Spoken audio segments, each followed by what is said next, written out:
guys, I'm Linda. And I'm Vicki. And we are Partners in Crime.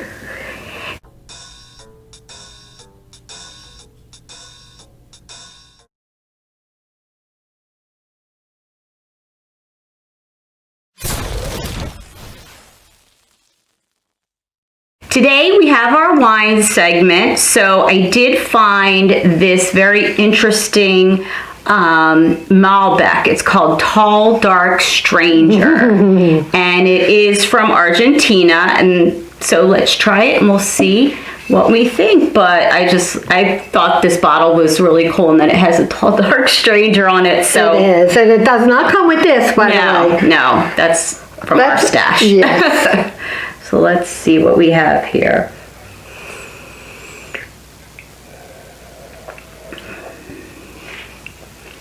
It's pretty good.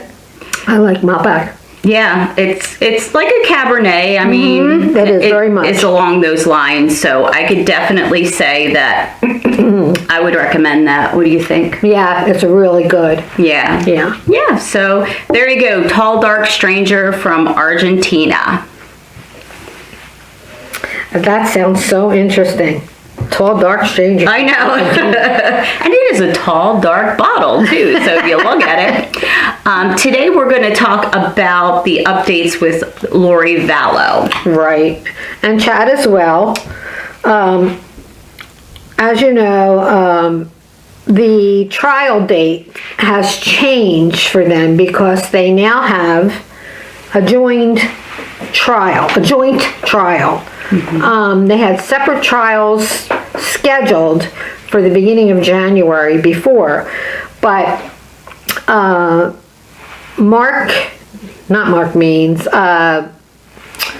Robert Woods, he filed a motion to have a joint trial, which made sense because it's the same charges for the both of them, and the both being Chad and Lori. Yes.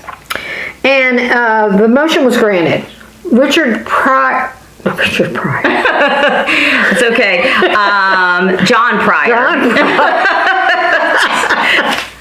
He was against that, and he was against it because he thought there might be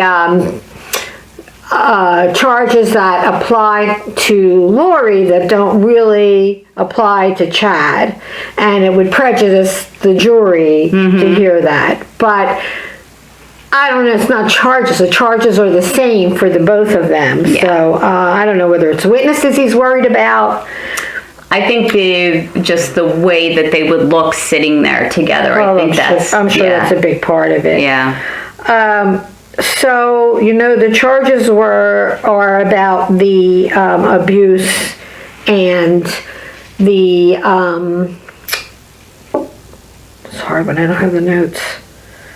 It's okay. Oh, here it is. The charges were about the alteration, concealment, and destruction of evidence, which happens to be the bodies of Tylee Ryan, who was 16 at the time, and JJ Vallow, who was 7. Right.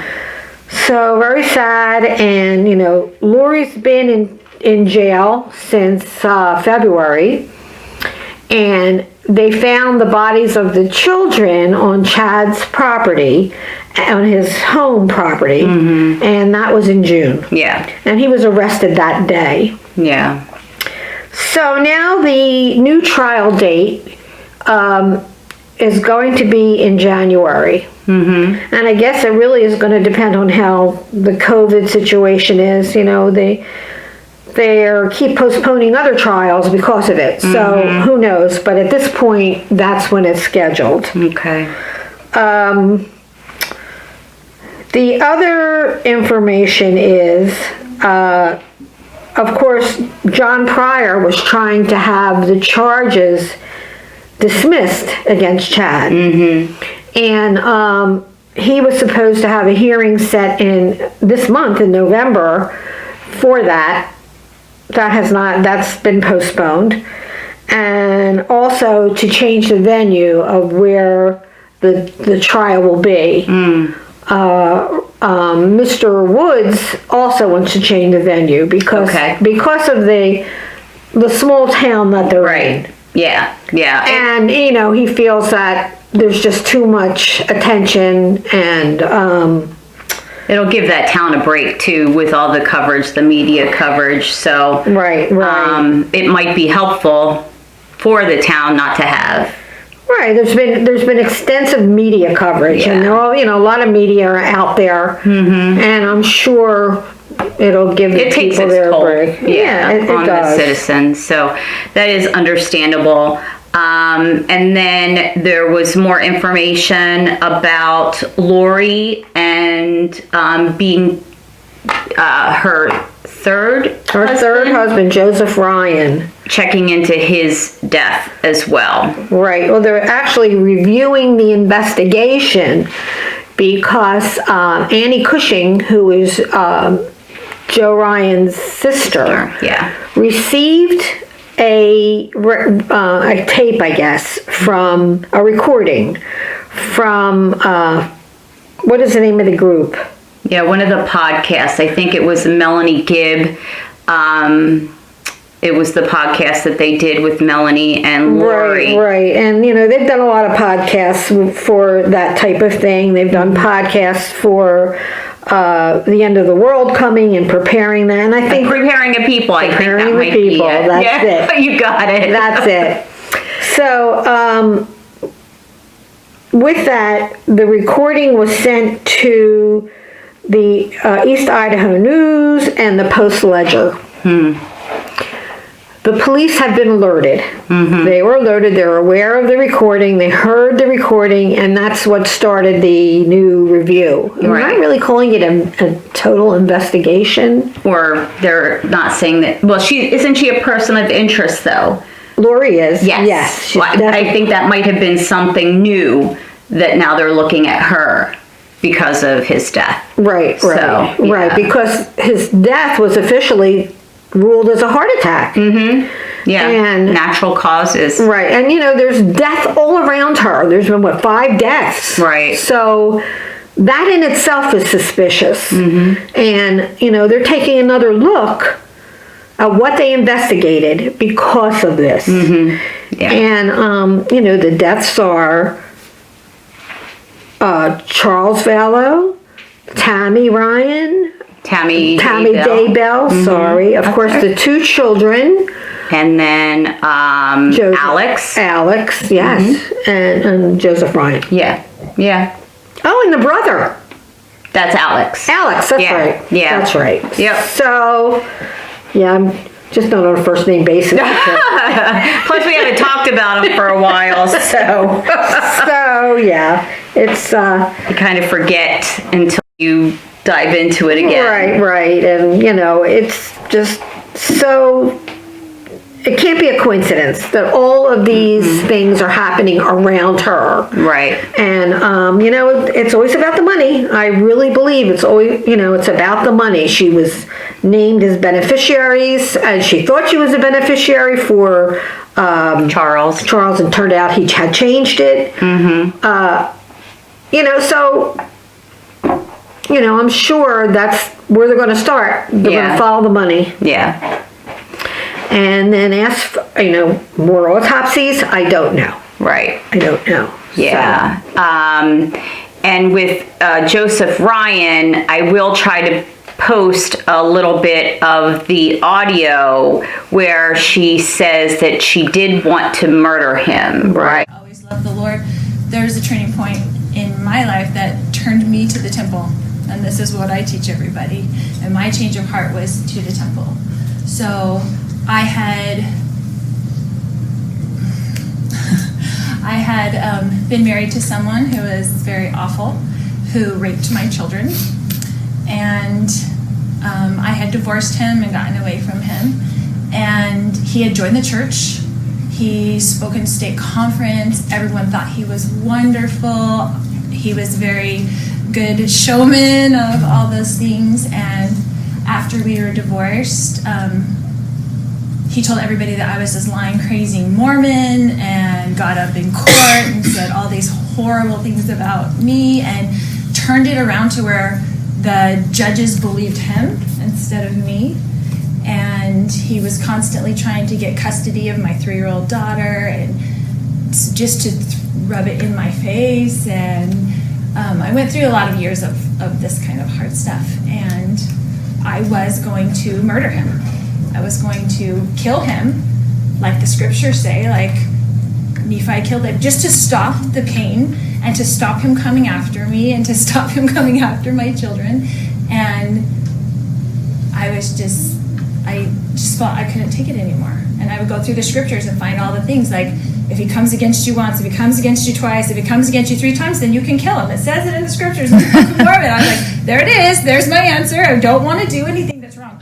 She said that she thought it was justified. Okay. Because of how she claimed he was torturing her and the children. Right. She accused him of sexual abuse of the children. Yeah. And she said she found it in the scriptures that she had the right to, after all of this abuse, to take him out. Right. That, that was her interpretation of what she read in the scriptures. Right. Now, when she does say it, she doesn't say it. It's just like when people talk. They're having a conversation. So she didn't sound malicious when she said it. She was just saying this was her thought process.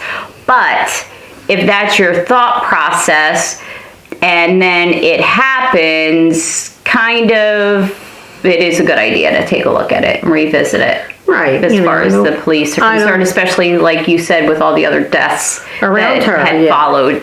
And I don't believe in coincidences. I just don't. I think there's a trail there. Yeah. That they really have to follow, and they are. So that's good. Yep. And they're also investigating her as a person of interest with Charles Vallow's death. Yeah, I think that happened before. I don't think that was new, was it? What do you mean new? Well, did it just come out recently that they're revisiting it? No, okay. That did happen before before Joe Ryan. I think he's the newer one that they're taking a look at. So, And still no word on Tammy Daybell's autopsy. And, they're really keeping that under wraps. Yeah. I don't know whether they're trying to find more evidence or whether they didn't find anything, so they're not talking about it. I don't know if, to me, I would think if they didn't find anything, we would know that. If it's evidence, they don't want to show their hand, I would think. Yeah. That's just my take. I think if they didn't find anything, I do think we would have heard that. So, I don't know. Yeah. And again, here I'm gonna get on my bandwagon again. I'm very impatient for the murder charges for somebody at this point. It's just if they don't have any evidence, it's hard to file them. And if they know they're going to pin it on Alex, then they'd rather get them for what they can. Yeah, get that's them true. for. That's true. Yeah. So, and maybe that's why we don't hear anything about Tammy, because they know that they can. Yeah, and but Alex wasn't involved in her death. No, that's what I'm saying. That maybe they're holding back anything they have because they want to use that against Chad, because the others, maybe they can't prove the kids other than them being in his backyard, Right. Now, I don't know. I guess they're not going to bring that up at this trial, because the trial is based on the tampering and destruction of evidence against the two of them.